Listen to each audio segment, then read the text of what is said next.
Every once in a while, something comes out that completely hijacks the internet. And most of the time, it's not even the plot that people obsess over, it's the characters. This patch is exactly one of those cases. The first time I heard about it, I honestly didn't think much of it. Another choice-based game? Cool, sure. But then suddenly, the entire gaming community would not shut up about it. And let's be honest, they weren't talking about the gameplay or the narrative. They were talking about the women. The thing is, I actually enjoy choice-based games. They are fun and interactive, but they are not usually my first pick. I prefer when a game locks me in and forces me to deal with the protagonist's decisions, even when I disagree with them, because that's when a character feels real, when they choose for themselves. The moment you become the one making all the choices, the protagonist stops being a fixed identity. They become subjective. There isn't one version of them. There are dozens, maybe hundreds, and that changes how we emotionally attach to them. But what really made this game explode wasn't the branching narrative, it was the romance. Romance in choice-based games is nothing new, we've seen it everywhere. So why did this patch specifically blow up? That's because this patch isn't really trying to be a game in the traditional sense. It's trying to make you feel something. The whole experience is structured less like gameplay and more like emotional cinema. It blends interactive design with very intentional character framing. It doesn't just present options, it carefully engineers emotional reactions. This patch isn't story driven, it's actually character driven. The plot is there, sure, but the real hook is the personalities, the dialogues, and the chemistry. At first glance, the characters in this patch feel complex, but what they actually have is the illusion of complexity. And that illusion is very carefully constructed. Complex characters have certain traits that makes them who they are. One of the biggest sources of character depth is backstory. Complex characters are shaped by detailed, specific past experiences, and their history explains their worldview, their fears, and their habits. Yes, we are told that the characters in this patch used to be criminals, but that's not a detailed past. That's a label. Former criminal isn't depth, it's a category. It's something that could apply to anyone. It doesn't psychologically differentiate them from each other. The second pillar of complexity is motivation. A character needs a driving force, something uniquely theirs, something that moves them forward in the story. But in this patch, the core motivation is collective. Become better. Don't go back to prison. That's not a unique personal drive, that's a shared survival condition applied to the whole group. When multiple characters operate under the same generalized motivation, it flattens individuality. A real internal engine should feel personal, not administrative. Motivation should feel like identity. Here, it feels like circumstance. The third element which grants the character complexity is unpredictability, or in this case, the lack of it. Complex characters surprise us. They make choices that forces us to reassess them. The only character who initially feels unpredictable is Invisigal. And of course, we'll talk about her more in detail later, but even Invisigal eventually settles into a pattern. What starts as mystery slowly becomes formula. The fourth element that causes character complexity is growth. Now, to be fair, there is one area where this patch does introduce something closer to complexity, and it's growth. If you make the right choices, these characters evolve. They move from morally negative positions toward more positive ones. Flat characters usually remain aesthetic. Villains stay villains, heroes stay heroes. In this patch, there is at least the potential for transformation. That's the strongest argument in favor of their depth. But even here, the growth is conditional. It depends on player input, which raises the question, is that growth inherent to the character or granted by the player? Is there really an internal drive for redemption, or does the protagonist makes it possible? The fact that the only reason the group evolves morally is our decisions indicates that the characters aren't really that complex. They only respond to what is going on around them. If If we take a look at the actual complex characters, what we realize is that although the environment, the circumstances, and the interpersonal relationships affect their value system, the ultimate results and decisions mostly come from internal motivation. In this patch, not only Robert grants redemption and inner peace to the group, they seem to have no inner motivation to turn their lives around, and that's how this patch doesn't have much to offer in that category as well. And finally, the last thing that is tied to character complexity is narrative space. The story determines how deep characters are allowed to go. Complex characters inside a shallow story feel out of place, and on the other hand, complex stories demand complex characters. And this patch, it's a light, entertaining superhero narrative. It neither digs into philosophical layers nor does it fully explore psychological conflict. In fact, it almost deliberately reinforces its own simplicity.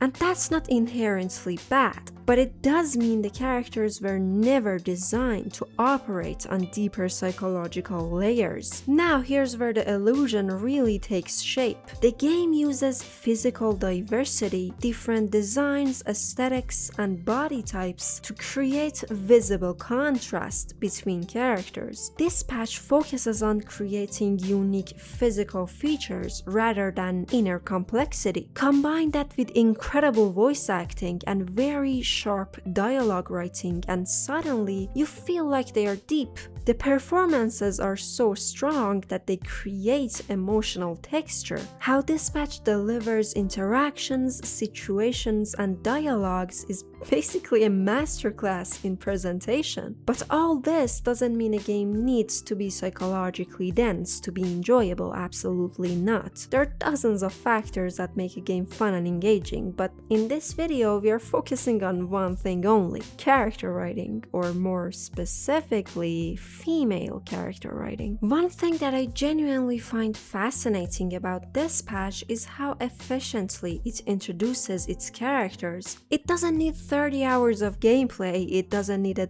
dedicated chapter for every side character, and somehow you still feel like you know them. That's not accidental. This patch relies almost entirely on dialogue to establish personality, and not dramatic, high-stakes, world-ending dialogue either. A lot of it happens during routine dispatch calls and casual exchanges, and yet those seemingly minor conversations do all the heavy lifting. Through tone, rhythm, sarcasm, and teasing, you start mapping out their dynamics. You understand who clashes with who flirts, and who masks insecurity with humor.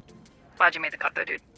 Imagine if it was Coop and Vizzy together. I imagine Coop and Vizzy all the time. She temporarily blinded me! What you mean temporarily? Bitch, you blind forever. I abstained from voting as I am neither human nor reformed villain, nor particularly interested in this conversation. I only came in as I thought we were playing Magic the Gathering tonight. I am hoping we still may. From a dialogue writing standpoint, this patch is genuinely strong, and this is specifically true when it comes to the female characters, especially Invisigal and Blonde Blazer, who receive most of the narrative spotlight. But something doesn't sit right with me when it comes to the female characters in this patch. Let's compare it to Arcane. The reason I picked Arcane is that both stories are known for their female characters, and both of them somehow managed to attract a lot of attention, but they are fundamentally different in character design. The difference between Arcane and this patch isn't just complexity level, it's intention. One of the most striking things about the female characters in Arcane is that they are never reduced to erotic appeal. Their sexuality is not their primary narrative function. In fact, it's often the least emphasized aspect of their presence. distance. What Arcane prioritizes instead is psychological fracture, ideological conflict, morally complex growth, and deeply personal motivations. While Dispatch centers emotional attachment, Arcane builds characters whose identities can fracture, shift, and even collapse under the weight of the story. The complexity of Arcane's narrative demands complex characters. Dispatch, by contrast, doesn't operate on that level of narrative pressure, and that becomes very clear when we look at Invisigal.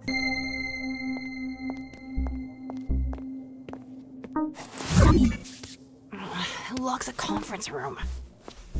So, you two fuck or what? Let's talk about her character growth. If your choices align correctly, Invisigal undergoes a dramatic transformation. She moves from a morally negative, manipulative past into something softer and more redeemed, but unfortunately it feels really rushed. The shift is sudden and almost mechanically triggered. Yes, Robert influences her, of course he does, but external influence alone isn't enough for believable transformation. Real change requires internal ignition. Where is the moment when Invisigal internally confronts herself? Where is the psychological breaking point? Where is the realization that forces her to choose differently? We've seen that spark in countless other stories, but here it never truly materializes. Invisigal isn't a fully realized villain, but she's not a true protagonist either. She doesn't operate within a clear moral framework. Her personality is heavily stylized. The way she talks, her aesthetic, her playfulness, and her charm, but that's surface, that's performance. And performance without internal grounding feels hollow. That's why even on first impression, characters like Jinx or Caitlyn feel more real, more dangerous, and more emotionally grounded than Invisigal. Now let's address the big bad plot twist. Invisigal is revealed to have sabotaged Mecha Man and destroyed Robert's life. This is framed as a major shock, but here's the issue. It doesn't logically align with the rest of the narrative structure. Yes, as players, we can forgive her, we can kiss her, and we can even romance her, but where is Robert's boundary? Are we even considering his psychological state as a character? We can choose to hate Shroud, we can choose to kill him, but we are also encouraged to casually forgive the person who ruined Robert's life. At that point, Robert's already fragile characterization begins to collapse. Could Robert forgive her? Maybe. Could he still believe in her redemption? Possibly. But would a romantic relationship realistically survive that confession without serious internal conflict? Highly unlikely. And yet, the game strongly pushes the Invisigal romance. Not just the game, the entire community. I'm deeply disappointed in you guys, like really disappointed. And that's when we return to unpredictability. Maybe the writers believed that this twist would make Invisigal feel more complex, more shocking, and more layered. And yes, being unpredictable can contribute to complexity, but only when it's rooted in internal logic. This twist refers to something that happened in the past. It doesn't emerge organically from present character development. It doesn't arise from visible psychological conflict. It's just retroactive shock value. A truly complex character can surprise you through action, through a choice that shifts the direction of the story. And to be fair, Invisigal does do that. Is there a mic on this? Hey! Hey, can you hear me? The fuck are you doing? Oh, not much. Just looking for your stupid-ass pulse that's somewhere on this big-ass boat. This one must have dropped a pin in the supervillain group chat, because this place is crawling with dipshits. Good news is, they don't know where it is either. You know who's not good, Beefy Boy? You know who's a real pain? Fizzy? Get out of there now. Look, you're disappointed, I'm disappointed. I'm sure Chase will have some shit to talk, but I'm here, and this is our last chance of getting this thing. That's an active decision and it impacts the narrative in real time. But the problem is, Invisigal is incredibly predictable in her stubbornness. We expect her to act impulsively. We expect her to break from the team or to make a solo move out of pride or defiance. So even when she surprises us, she kind of really doesn't. Her unpredictability becomes a pattern, and once unpredictability becomes a pattern, it's no longer unpredictability, if that makes any sense. Despite the writer's clear try to frame her as layered and morally complex, Invisigal still ends up feeling structurally simple. She's not even a strongly motivated villain. She doesn't operate from a compelling ideological position. Her charisma doesn't come from within, it comes almost entirely from dialogue delivery. She's attractive in how she speaks, not in what she stands for. And I think the biggest explanation for the Robert Invisigal romance hype might be something much simpler: enemies to lovers. Most of us are way more fascinated by toxic tension than healthy stability, at least in fiction. God forbid, in real life, oh hell no. Oh hell no. Intensity feels meaningful, and the more emotionally chaotic a dynamic is, the more interesting it appears. That doesn't mean it's well written, it just means it evokes surface level emotions. Now let's move to Blonde Blazer.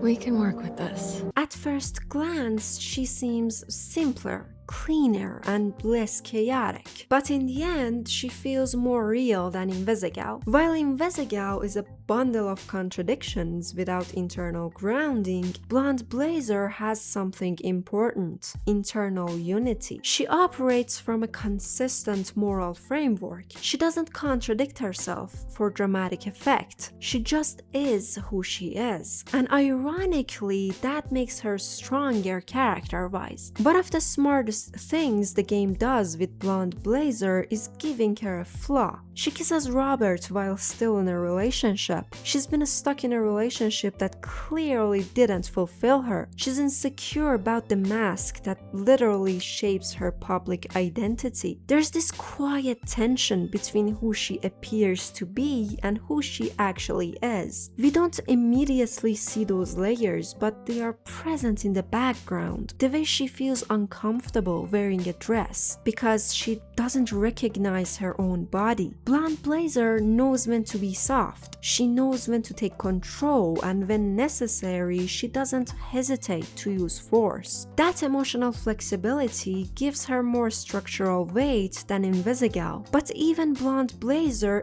isn't fully developed. What is it? I'm not quite drunk enough to share my origin story just yet.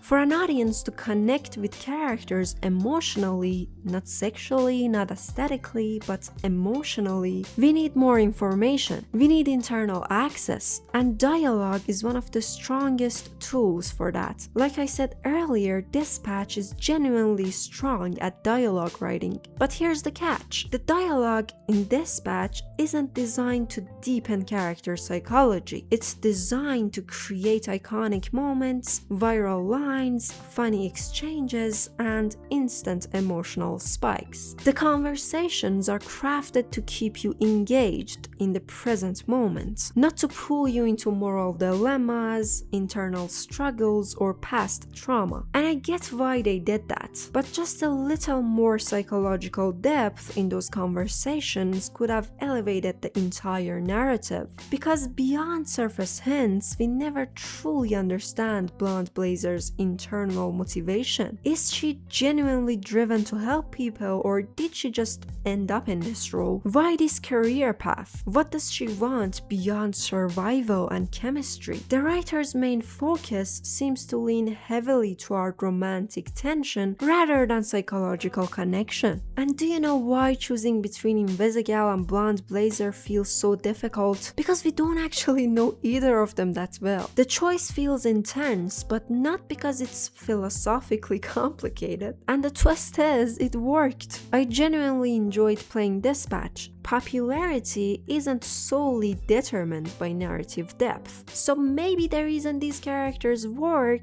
is because they are strategically incomplete. And that might actually be smarter than you think. If you enjoyed this kind of breakdown, make sure to like the video and subscribe. And tell me in the comments, did you choose Invisigal or Blonde Blazer? The question does have a right answer, by the way, just saying. Don't forget to like if you enjoyed the video, and have a nice day.